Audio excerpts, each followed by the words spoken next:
We are going to give you a great recipe or some ideas for maybe a board that you want to create for your Thanksgiving feast. And joining us now to give us all the tips and the tricks on how to make it look beautiful is Miss Lauren Smith. She is with Olive Oak Charcuterie. Yes, ma'am. Thank you so much for being here. I'm Absolutely. so excited. Well, we're glad you're here. Absolutely. All right. So a lot of folks are getting into these boards. Most everybody loves to create them with their family. Tell us the key behind this.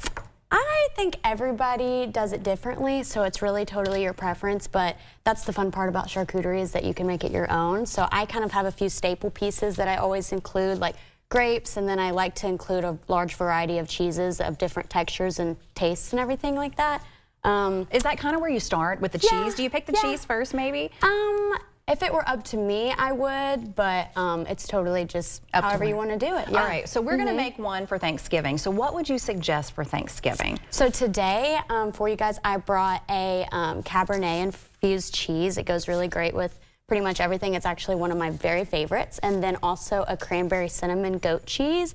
That is like my most highly requested cheese. It's delicious. And then also a brie, and you can't go wrong with brie. So beautiful. And you have all different fruits and varieties of crackers. Yeah. Where do you go? So we were talking about this. I was talking about this with my producer, Hannah.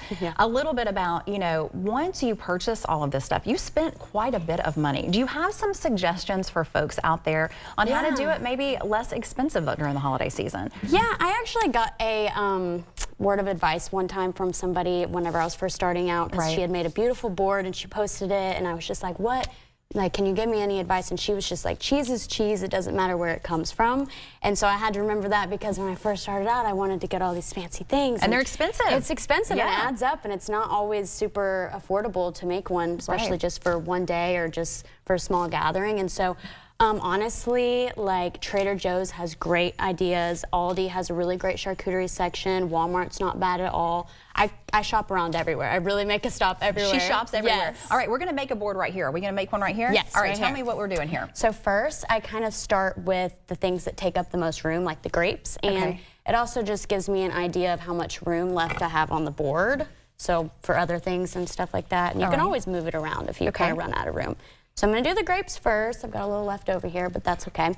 And then I'm going to do my bowls. So I brought fig jam, that's my favorite, and then honey, because honey goes with everything. Right. And so I'm going to put those a good distance apart. And then just to kind of see how much room I've got, I'm going to do the meat next. So I'm going to show you guys how to create a salami river. Oh, I'm excited. So I've got my salami here. Yeah, and you really just kind of fold it like that and pinch it and just do it over and over until you have as much as you want.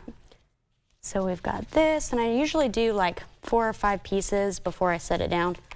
So I go like this, and then I just set it down. So you're going to put this across the board here. Yes, so I kind of, that's why I put the bowls like this, so I can kind of make a little river and connect it, and then it has something to lean on so they don't fall over. All right.